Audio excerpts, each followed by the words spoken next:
to Remembering Your Oneness with Xane Daniel and Monika Kupiec, where we know everything, and so do you.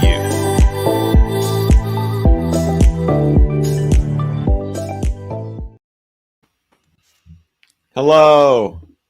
Hello, hello. Coming to you from Northern California, just north of San Francisco, where I'm surrounded by lots of books. I'm surrounded by knowledge, and I can say that I have read every single one of these books.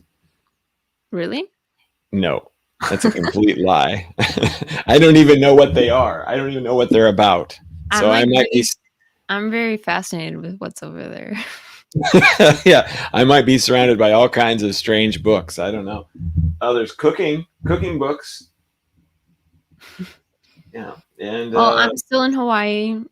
And where are know. you from? Where are you staying? Let us know where you are tuning in from. So yes, people tell us where you are, and and so I'm in like Fairfax, California, and then I'm going to be leaving actually in a couple of days and heading up to Portland next.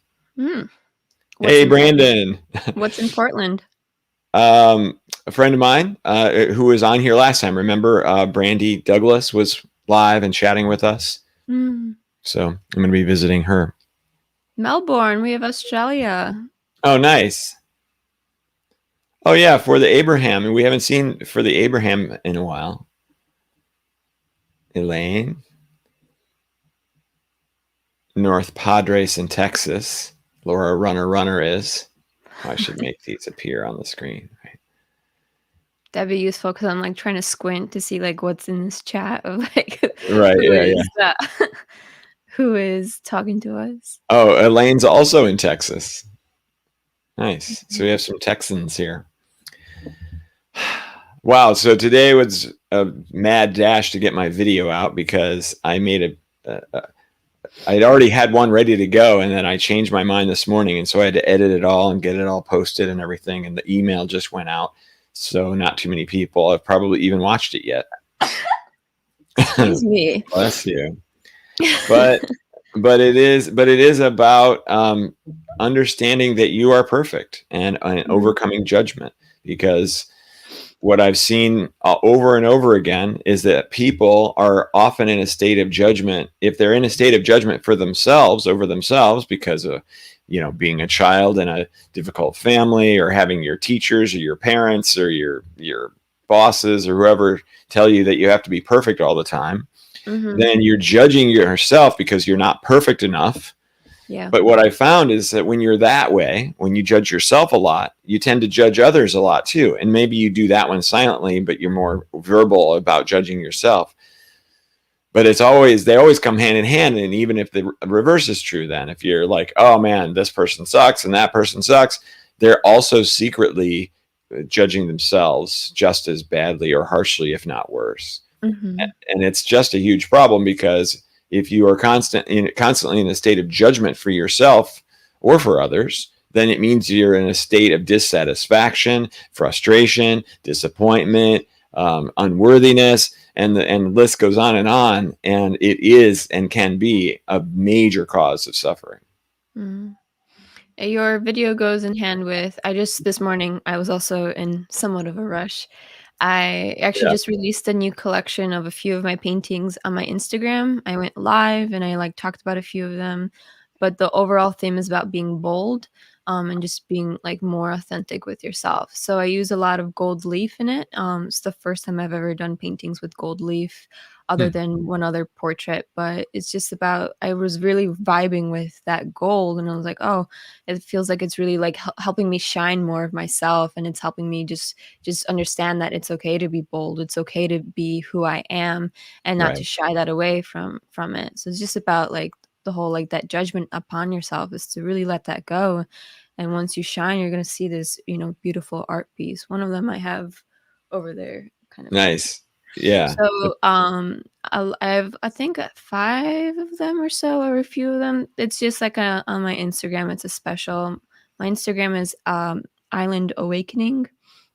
It's also the same name as my YouTube. But if you go on my stories, you'll be able to see them, and then they're just for sale on my Instagram for today. and then maybe later down the week I will put them on my website if they don't sell or something. Nice.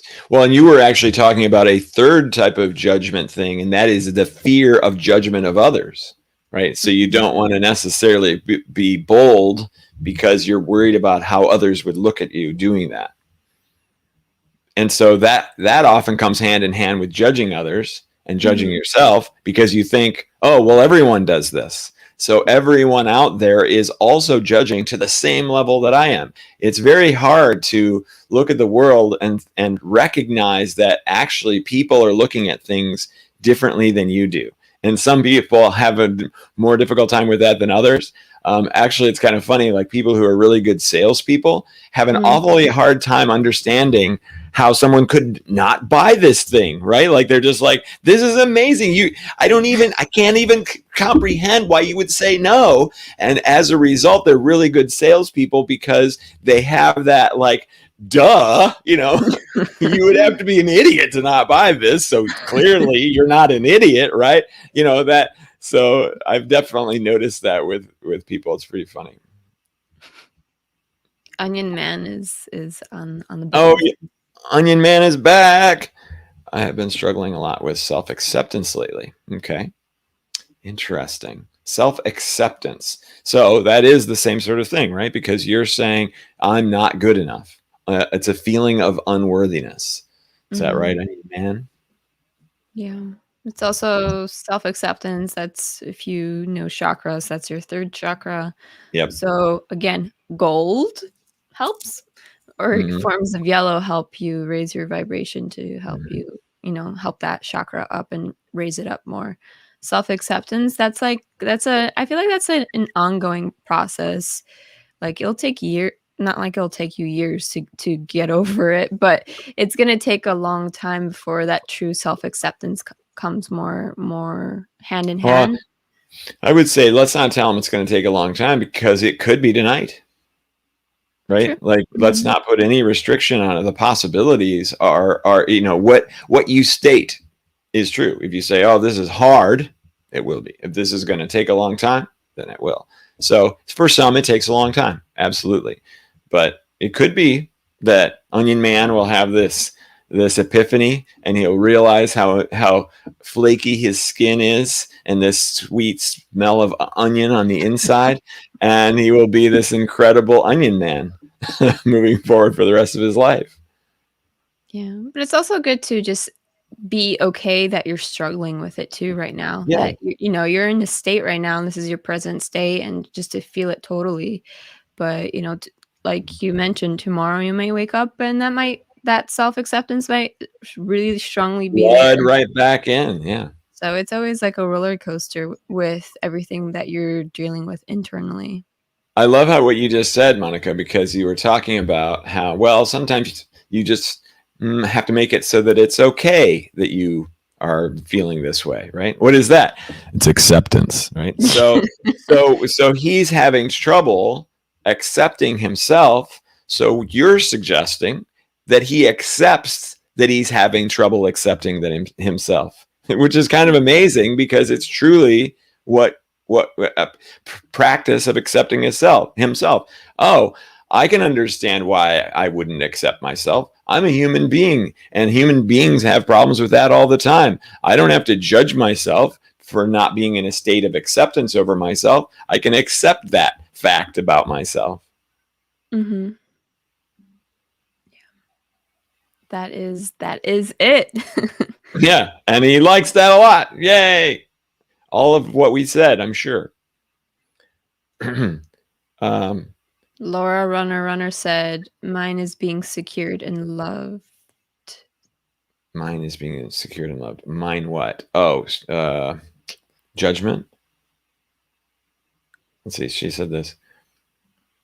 Pulled out her back 2 days ago, so she's dealing with something. Yeah, most certainly. So, yeah, I mean, when it comes to really that whole thing, being secured in love, let's just talk about that for a second. Oh, she wrote not, so maybe she's not feeling secured and loved. Right, not feeling secure in love. Yes, we understand. Yeah, my problem is that I feel secure and loved. No, we know. Okay, good. So if you are experiencing that, then what this is, both of these things are external experiences. So to be loved, you're probably expecting or wanting, desiring love from someone else. And security is the fear of, it's a survival fear. So you're worried about your safety and security. So in both of these cases, you are attached, I suppose, to external things changing or being what you want or what you're satisfied with. And so those, of course, if you are suggesting or needing something outside of you in order to feel good, to feel happy, to feel satisfied, whatever, contented or whatever, then you could, for the rest of your life, wait for that external stimuli to come through. And then, but if you decide, actually, I can look inward and love myself, then, for instance, now you no longer require something from the outside world. Mm. So how about we take this a step further, and where do you and let's kind of dive into where the idea of perfectionism came through, maybe if you want Sure. to bounce around with that Yeah, I like that. that Yeah. concept. Yeah, because, when we're kids, we're just doing our thing. And then someone comes along, a parent usually, and says, no, you can't do that. Or don't, you spilled the milk while you were pouring the cereal or whatever. And you go, oh, so there's a such thing as a flaw. So there's a mistake. There's something that is undesired. And everything that I do isn't just perfect. Like I can do things that aren't perfect. What the heck? What is this? And so we go through this period of learning that we can then be criticized for not doing something perfect. And once we start to realize that, and we receive the punishment feeling of not being perfect, and we receive the reward feeling of being perfect, coming in first place or whatever, then we start to go, ooh, I really want that, and I don't want that. Right. So I want that perfection, and I don't want that thing that is, that mistake thing. And the problem with it, of course, is that, as we all know, there is really truly no such thing as perfection. That perfection without flaws is a type of perfection that is unachievable, and it actually doesn't exist anywhere in the universe. Texture comes from flaws. Oh, this is interesting because it's got this weird pattern, this weird shape. It's not just this pure color or pure white light. Oh, there's a speck. Oh, there's a bunch of specks. Oh, they're making a pattern. Wow, that's really interesting. I am way more interested in this now than pure white light. It's actually kind of boring. So we can then start to look at mistakes or a lack of perfection as being desirable.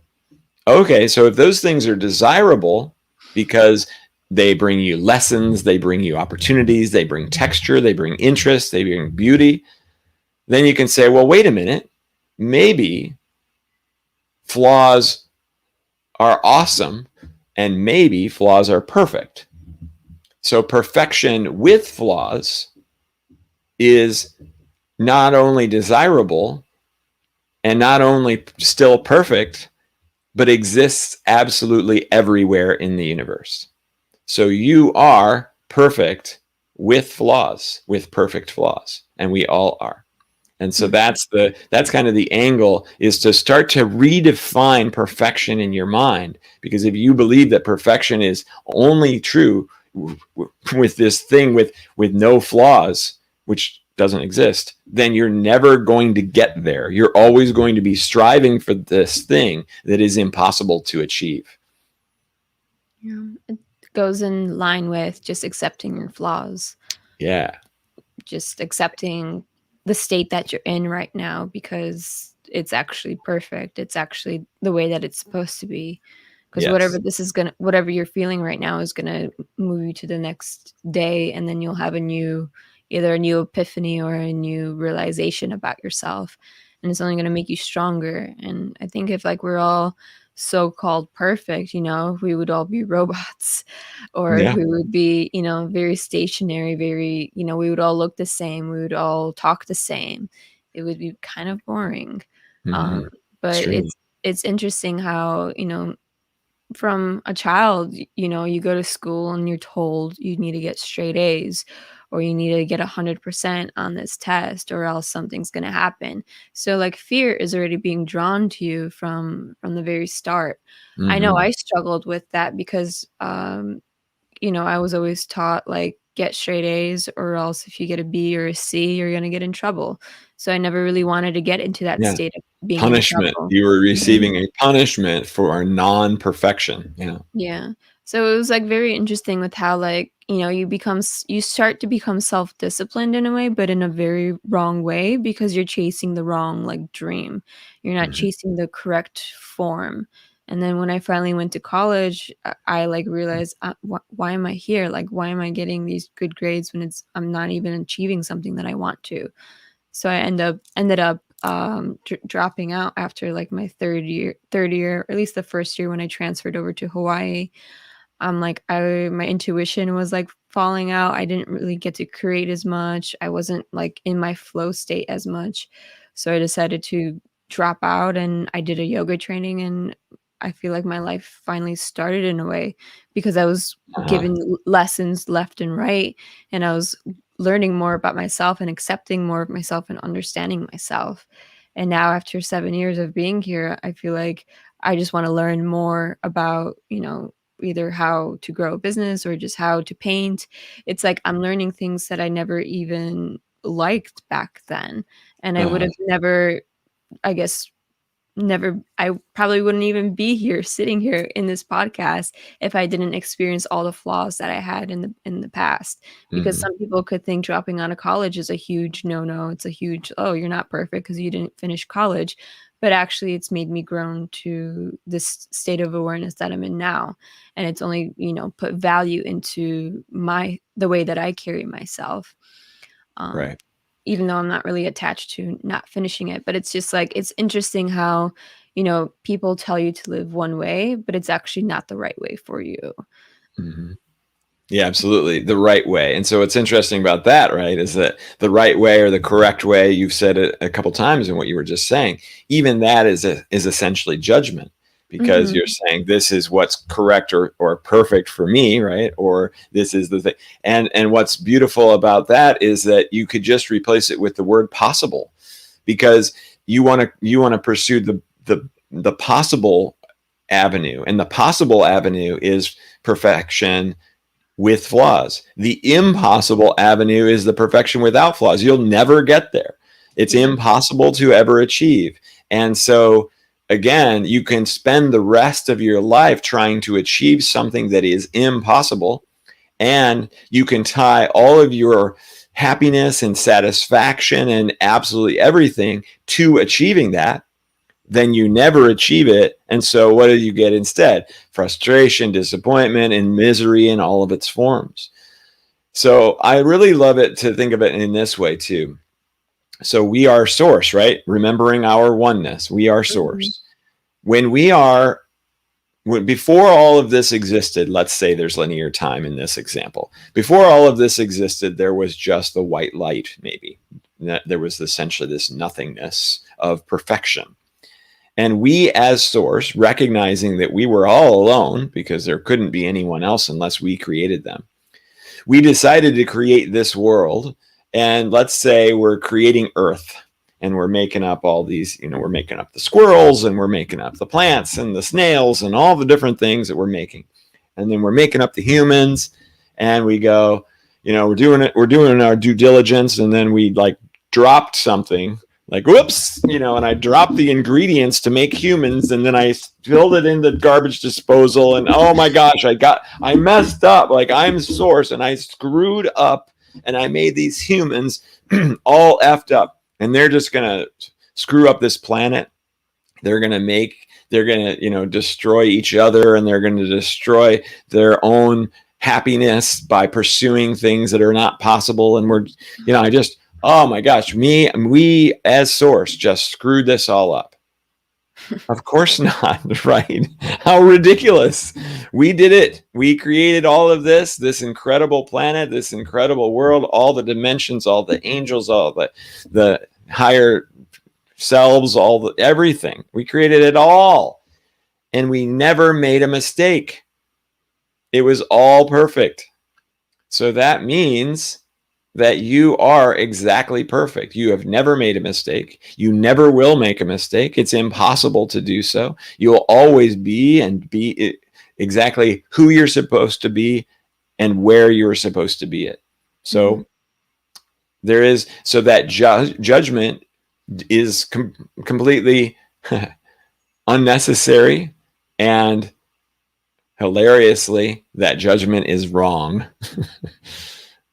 Yeah. So while you were talking, because you said perfect quite a bit of time, and it was kind of like hitting me, like it was almost like annoying me. So I know perfect is kind of like a trigger word for some people. Yeah. Is there another word that you could use instead of Well, using perfect? that's why I redefine it to perfect with flaws. And because instead of trying to create a new word, I would rather pummel that trigger out of people and go, wait a minute, I can actually use the word perfect. And if I redefine it, then it no longer carries that same ugly meaning. So that's kind of why I go that route rather than shying away from it. And, we choose our triggers. I mean, the correct phrasing of a sentence like that triggers me is I allow that to trigger me, or I am choosing for that to trigger me. And so when we claim the responsibility for the things that trigger us, then we finally can make it stop, actually. Okay. This is almost like going full force, like figuring out all the things that trigger you and actually going full force with them. Like, how do I accept this? Right. How do I accept this to not irritate me or to make me feel that past feeling that I've always had, or how to I guess calm that memory that I have engraved with this word. Yeah. Yeah, exactly. And it isn't such a bad word when we redefine it to be actually everything is perfect. We live in a perfect paradise planet. We live with perfect bodies and perfect brains and all this stuff. And when you bristle at that, you have to each time you have to go, okay, right, perfect with flaws. And there is nothing wrong with flaws, of course. And if we look at it, because what would be another word that you would use instead of perfect? Satisfactory, and so that has its own set of blah, like, okay, that means not good enough. And it almost means not good enough, even though it does mean good enough, but just barely, right? So perfect works really well because there is no other word that means perfect. Well, honestly, I use love, like just being love itself, because that essentially is It's perfect. perfect. Yeah. But it's also more of like I feel like it's a higher vibrational word too. It Because is. if you understand your love, that means that that you're one and you're with source, that you're connected. It has a lot more depth to it versus perfect could maybe be more of like a surface level word, or it's just like perfect could be more with the physical like appearance wise, versus love is more of like a deeper within yourself that Yeah, I like that. you have all of that within you, versus perfection is like, oh well, this plant is like dying, so it's not perfect anymore. But if you see it as love, it'll start to regrow itself again, because I feel like perfection is also just a judgment. It's also a judgment, Right. don't you It can think? easily be a judgment. Yes. And that's again why I'm trying to redefine it. I'm trying to say that perfection is everything that is. And so you're not, okay, I guess you could say, I judge everything that is as flawed, right? Yeah.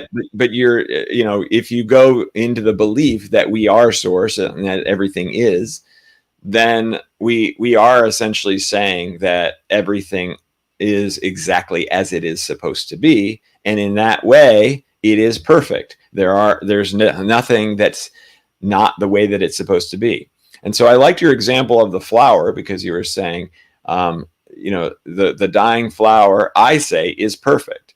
And the love thing is interesting because it's an emotion, whereas perfection is a state of something, so it doesn't have an emotional tie. And so I like both because they both have value to get across what you're trying to get across. So and I really do like the idea of looking at the dying flower and saying that it is love, or that you love it, so that you can use your incredible high vibrational power to maybe make a difference for that particular life form. But at the same time, too, it is perfect. And even if it dies, it is perfect because it lived this perfect existence. There's nothing wrong with it, because everything is supposed to live and die. It is all part of the whole process, the whole experience, the whole perfect world. So yeah, so I like both approaches. Yeah. I was just thinking, so Yeah, I like what you were thinking. Yeah. And I saw a plant that has some dry leaves outside, so I was like, oh that's where Right. I'll use that example. Sure. Yeah. And so if you were to go outside now and look at that plant and go, okay, how could I make that plant perfect? I need to cut off those dry leaves.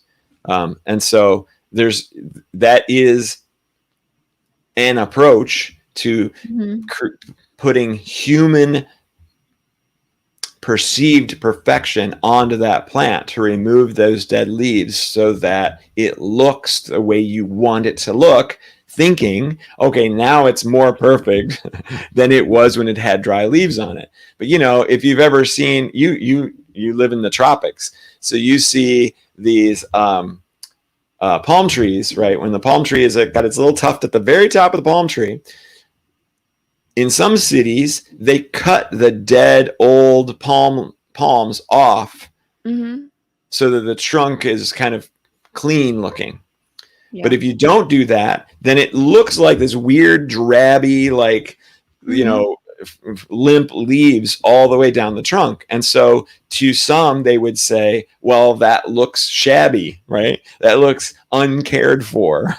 But actually it's beautiful also, because it is the texture of all of those dead leaves that forms, maybe it even forms a protection again over the trunk to help the trunk resist wind and other issues. So we are putting our own judgment to say that's not perfect and that is, when we make those sorts of decisions. And that is perfection. You're trying to get to perfection without flaws. But you can also look at that palm tree and go, it is absolutely perfect, with nobody cutting a single dead frond off of it. Yeah. Well, okay, so going in line with, cutting a plant so that way it can look, more aesthetically pleasing, or it's really just upkeeping it so that way, we take off the dead leaves so that way a new one grows. It's the same concept with taking care of the body, with like, grooming yourself, getting a haircut, or like shaving your beard if you're a guy. Right. And it's like also taking care of like the clothes that you wear, if things are getting old, you go and replace them. So that way you can feel better, and then you can accept yourself much better. Or you buy something that's a bit more fitted, it shows off your body, or it hits the right curves in your body.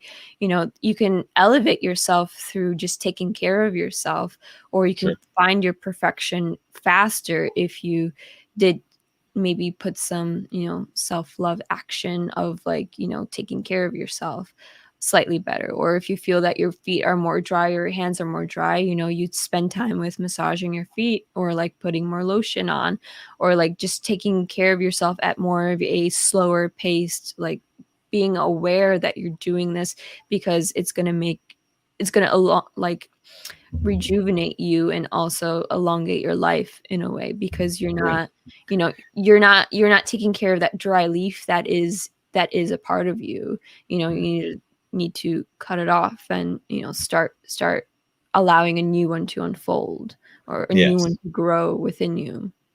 And that's still judgment. All of that is judgment, that I will look better with my hair cut neatly and my beard cut neatly. I will feel better with these circumstances. I will, whatever you're doing it for is still judgment, because I'm saying that even if you were shabby and dirty and you didn't take care of yourself, that you are actually still perfect. Actually, you are the most perfect.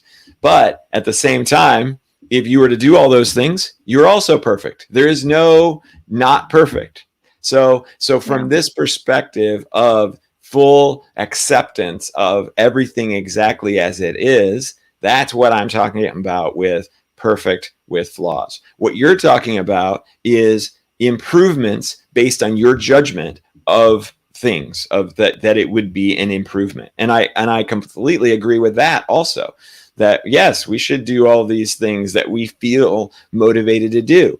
If you wanted to pick up all the plastic from the ocean, because you see that as a flaw, which it makes sense, it's a judgment flaw, definitely. Okay, then go do that, and be motivated by that, and be excited by that, and use the high vibrational motivation to make that a better place. Then you are fulfilling your life mission, your life purpose, and you are making improvements to the world.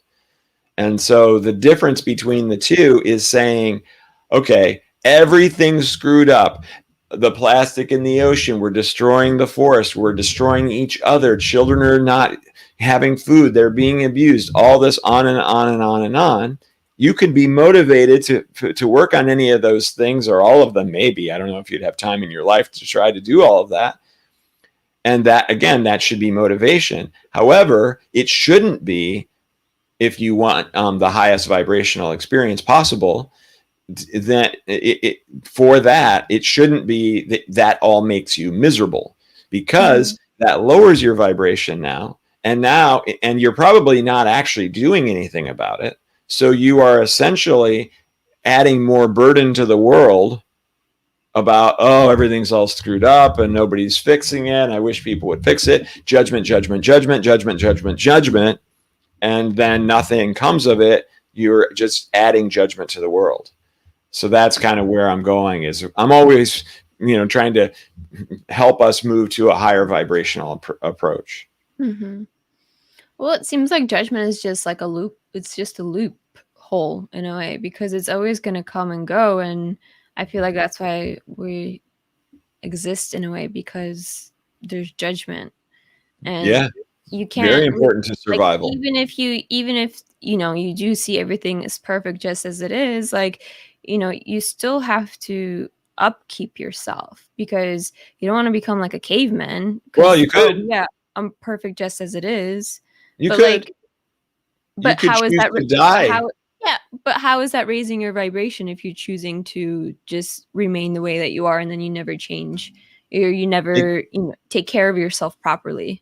Yeah, well, again, properly is a judgment, but it's totally up to the individual. Let's say that I am in the highest vibrational state, and I am not cleaning myself, I am not eating, I'm not drinking water, I'm in a meditative state, and then I die because I don't totally take care of myself. That's perfect. That is perfection. The same as if you did the reverse of all that and you decided to clean yourself and to eat food and drink water and help other people. Those are, if you are in a high vibrational mindset while you do those either of those two things, then it's still high vibrational.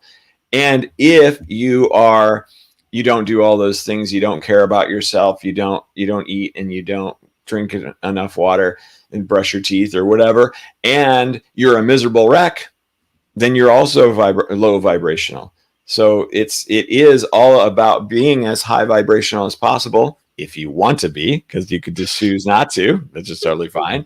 And in that case, the best way to do that is to look at the world as perfect, because when we are dissatisfied with the world, then we are not in a higher vibrational state. We are actually in desire. We are in wishing. We are in these things that makes us frustrated with the way the world is, and so on and so forth. So that's, this is a very, very long-winded approach to trying to get across that judgment lowers your vibration, and loving everything exactly as it is raises it. That's good. Yeah. Again, still a loophole. I feel like there's no like one defined answer to that concept, because judgment is always going to just keep coming through. But again, if you just accept yourself in the state that you're in, then that's enough. Yeah, you can even accept your judgment, right? Yeah. Right, and that's still valid as well. Mm-hmm. And so if you are in a state of desire because it's not all going the right way, then you are also surrounding the thing that you want with lower vibrational emotions. And if you that's why I was saying, if you're excited about cleaning up all the plastic in the ocean, then you're surrounding this negative thing with excitement. And when you surround the negative thing with excitement, then you have a better chance of actually making a huge impact. But if you surround it with misery and frustration and all that, you have a better chance of continuing to perpetuate it. Yeah. So then, okay, so it seems like the seeing everything as perfect is like one level, but it's going to have many subcategories for you to work with, which is going to be accept, the different acceptings of whatever you decide to do, because you could go on autopilot and be like, okay, I accept everything the way that it is, but you still have to go along with like, doing work or getting groceries or, talking to your spouse or talking with your children. So it's like there's a lot of things that still come into your daily life, and sometimes you just forget in the back of your mind that everything is perfect. So then you become stressed, or you become into that flight or flight mode. But it's like all of that is happening, and then you'll have a split moment of like, you have a huge exhale of like, whoa, wait, like actually everything is perfect just as it is. I'm okay. Like it's just so, I feel like self-acceptance or accepting a state could just be momentarily, but having these moments of release consistently, it's just what's going to give you those endorphins back within you, or that life, or that like motivation to do something else, or that next awakening, you can call it. Yeah, it's really beautiful. And if you think about it from the perspective of, okay, let's do the plastic example again, right? Like I am motivated to help. Before you keep going, it is Earth Day, so it's kind of cool that you're making this plastic analogies. Nice. Okay. So cleaning up the giant slick of plastic in the ocean. We all know that it's this huge thing out in the middle of the Pacific, I believe. And it's miles long or something crazy like that. So let's say that first you start off like pissed off that even exists, right? Like, oh my gosh. And then you see shots of like seals or whatever that's all caught in the plastic, and it's just like a freaking disaster, and you're miserable. So this is where a lot of people go. They watch documentaries and they get miserable about whatever it is. It's very easy to be really brought down by those things. And so those documentaries are great because they educate us so that we're not naive anymore. Yeah. But I've also run into lots of people that are crippled by feeling this misery over all this stuff. So if you, again, I'm kind of saying the same thing, but it's really kind of amazing with you when you think about it in this way. Okay, there's so many things wrong, right? There's children that are starving. There's, deforestation. You just on and on and on, list all this stuff.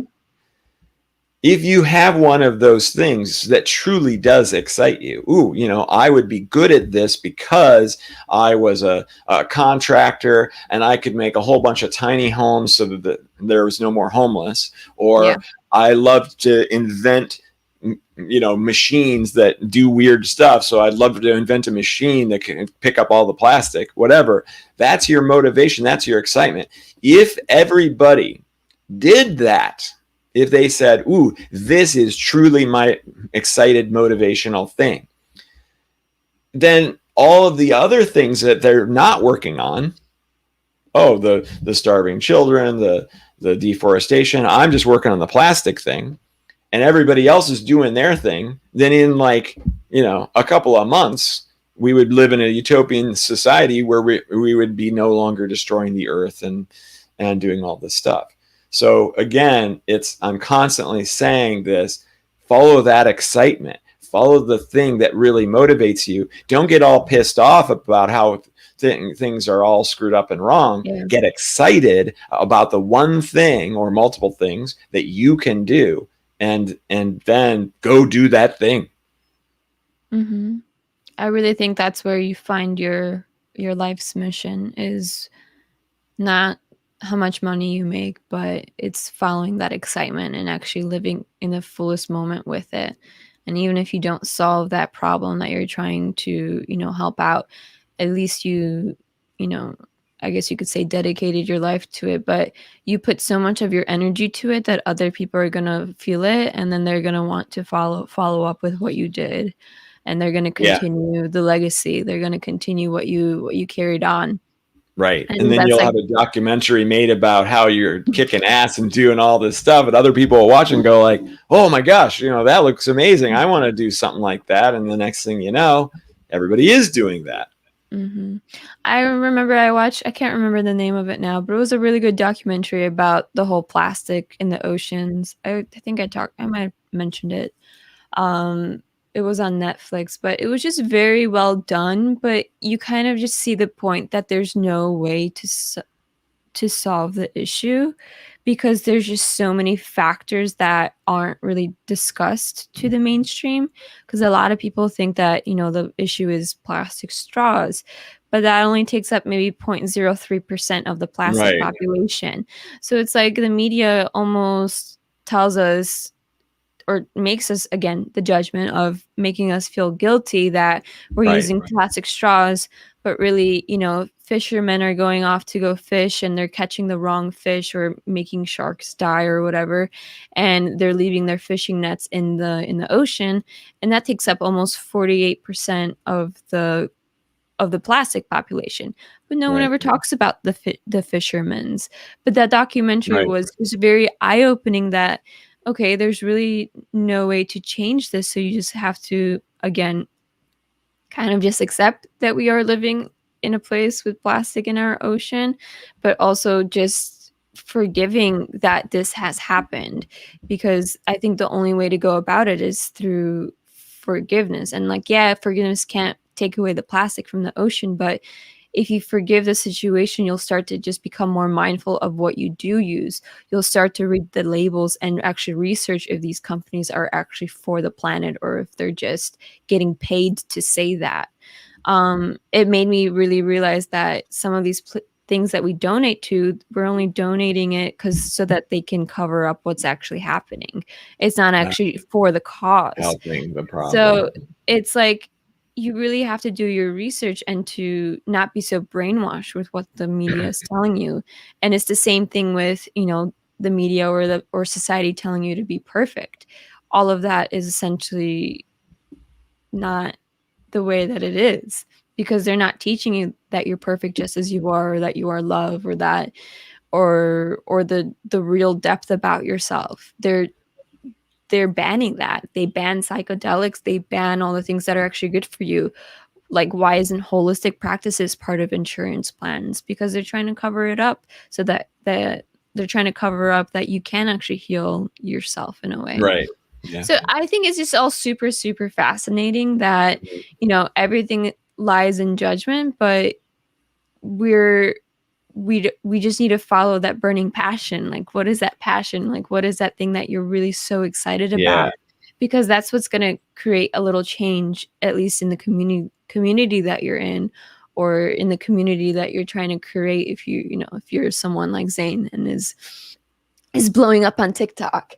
So it's like what's that message that you're trying to do, or what's that message that you're trying to help others? And if it's not for others as in pluralize, but it could just be for yourself. Like, how are you trying to really benefit yourself to make your life even fuller? If it is just drawing or writing constantly every day, if that's what's giving you fire, just follow that, because you never know, it could lead you to being an author or not becoming an author. Maybe you're just going to be perfect just as you are with just writing in your journal. And it's just like, that's all you got to, I think that's just the moral of life, is just following that excitement or following that passion, or that having that curiosity too within you, because the curiosity is what's going to, at least my curiosity has helped Drives me. you.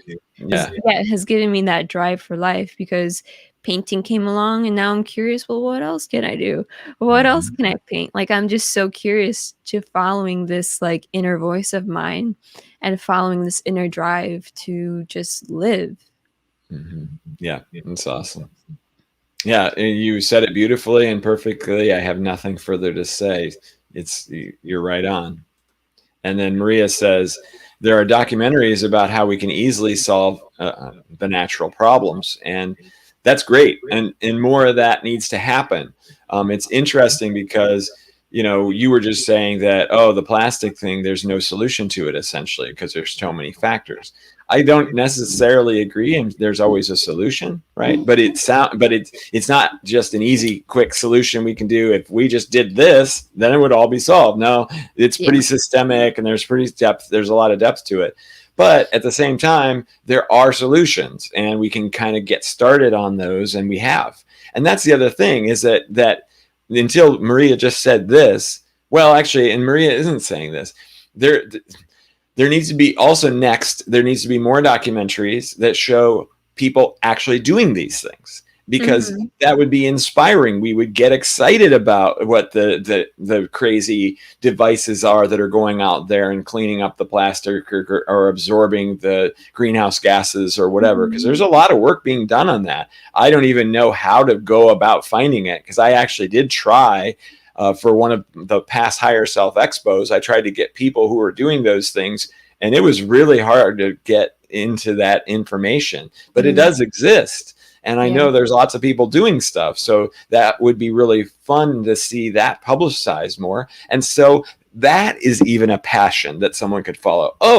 I want to make a documentary showing off all the greatness, all these amazing things that are going on. So you could do that, and that could end up inspiring millions of people. Even if you don't pick one thing to specifically work on, maybe you pick something to help publicize what we are doing. So there's so many possibilities. And it's like, but because that person was documenting about a certain situation, it ignited my intuition in a way to think about the ways that I can better serve the community or better serve the environment. It made me be a little bit more aware of like reading my labels and actually choosing what I buy, versus just like, oh, okay, it says it's sustainably made, but is it really sustainably made? And but that's like the point of these documentaries, is to really just open your mind and open your awareness to what it is. It's not just reading a label and it's like, oh, okay, this seems good, but like the underlining message of it all, and then also just tapping into your intuition to be like, is this actually legit, or is this just another brainwash concept? Right. Yeah, totally. Again, that's also perfect just the way that it is. Exactly. Right. It's a kind of amazing, because, I talked about, I think on the last episode, where I was saying, like, we are trying to survive. We are trying to bring in enough money for our families. And in that pursuit, we make decisions that are not necessarily great for the world. Because we are in survival-based programming mindset. Oh, Mhm. yeah, I'm going to step on this person in order to get that raise, but that's really going to help myself and my family, my kids. I could take them to a better school. And so that's a great motivation, right? That could be a right approach or a correct approach, because you are trying to do something great for someone who's really important to you. And the reason that all this happens is because we have an incentive program that incentivizes us to make money for ourselves, put our children through whatever, the greatness we can put them through. And we accept it, and we essentially feel like it's the only way. Like, how many people have you talked to and you've said, well, maybe capitalism or the money system isn't maybe the best way to do this? Do you know how many people go, you're right? No, very few people do. They might say, yeah, there could be a better way, but it'll never change because the whole population sees it as the best possible approach. But we can build flying vehicles with hundreds of people sitting in this metal tube hurtling through the sky, tens of thousands of flights per day. We can grow food all over the world, and we can bring them to these buildings that we go to every week. And have you ever gone to a grocery store, even during COVID, and had it completely lack of food? No, there's always food in your grocery store, always. And you know how hard that is to actually pull off? If you'd have gone to the farmers in the early 1800s and said, here's what we're going to do. We're going to make these buildings, and you're going to supply these buildings with all your food, and we're going to make it so that every single city, and many of them have multiple of these buildings, do you know what they'd say? They'd have been like, you are crazy. That's impossible. It cannot be done. But of course it can. If we are incentivized to do it, which the incentive program of money incentivized us to create all these buildings, these grocery stores, and these systems to deliver food, then it's possible. So if we were to create an incentive program that incentivized us to take care of all the planet and all the issues on the planet and our fellow humans, and it was like billions and billions of dollars to do that, to feed all the people on the planet, billions and billions of dollars to stop deforestation, billions and billions of dollars to, just all of it. And you know how fast it would be solved? It would be solved like that. So we're just being incentivized to continue to destroy the planet. If we were to make it a paradigm change, and it might not even be that hard, because Elon Musk is already kind of starting to do that sort of thing. And he did that with SpaceX. Like, he just said, hey, millions to the first person that did this. Boy, bunch of companies jumped to the call to create this. If more people even incentivized us using our current system, we could start to see some amazing things happen on this planet. Yeah. It's all very, very fascinating. And it's like you start one topic, but then it leads you down to another, another. I feel like as we've learned.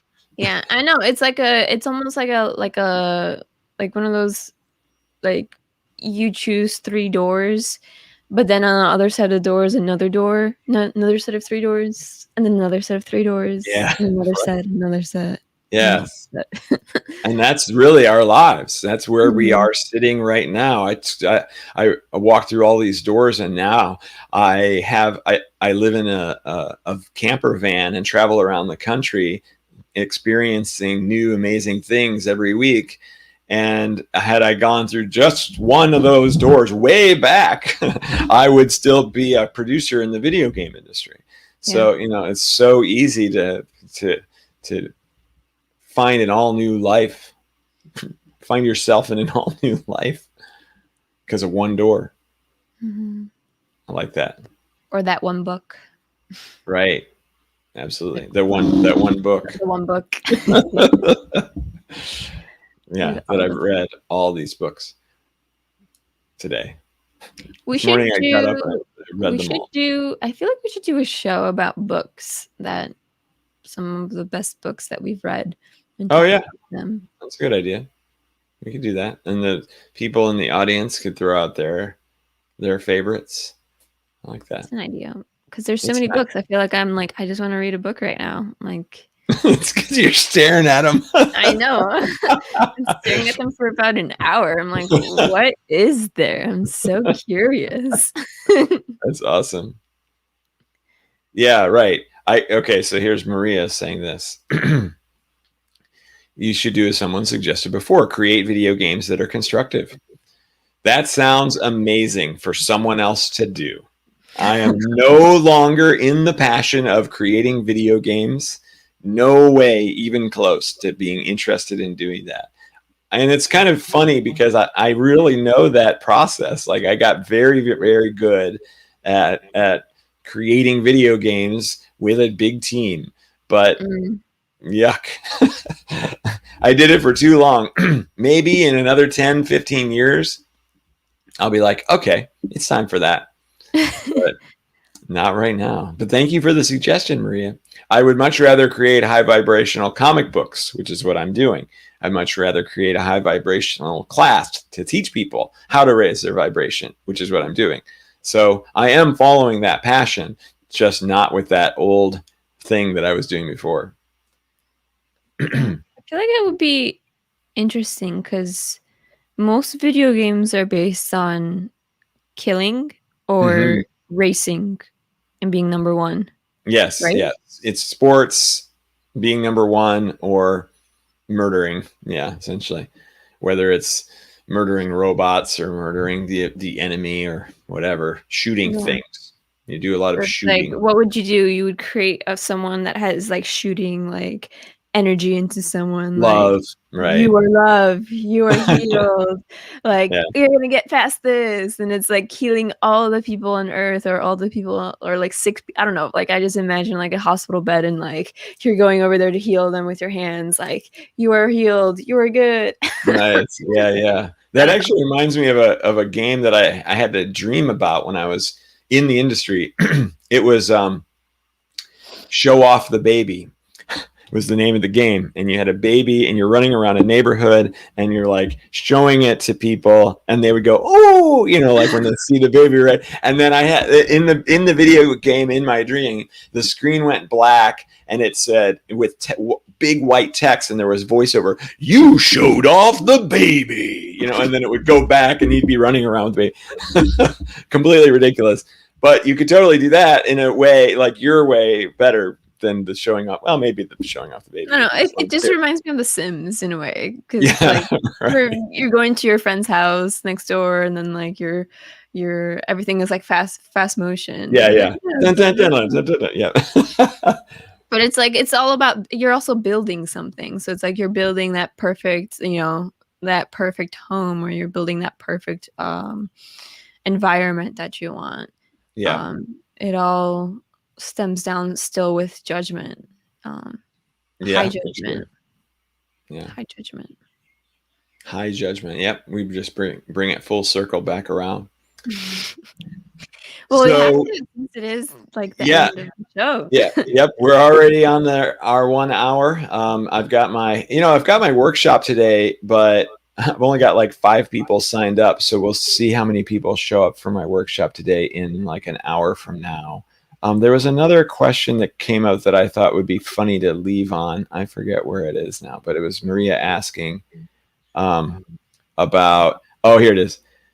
Did you answer all the thousands of people on TikTok? No. There are many thousands more to go.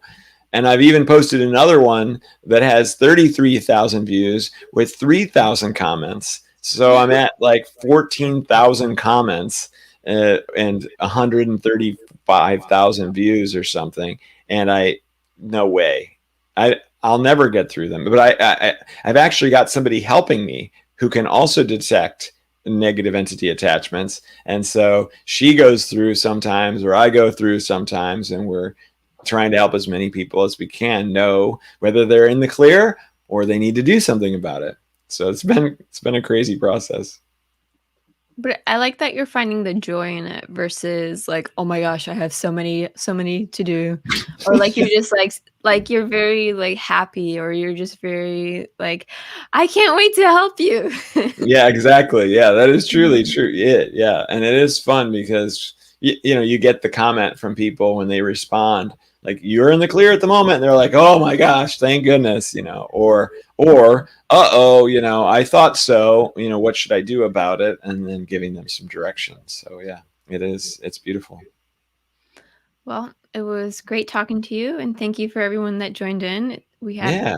many conversations today. Hmm.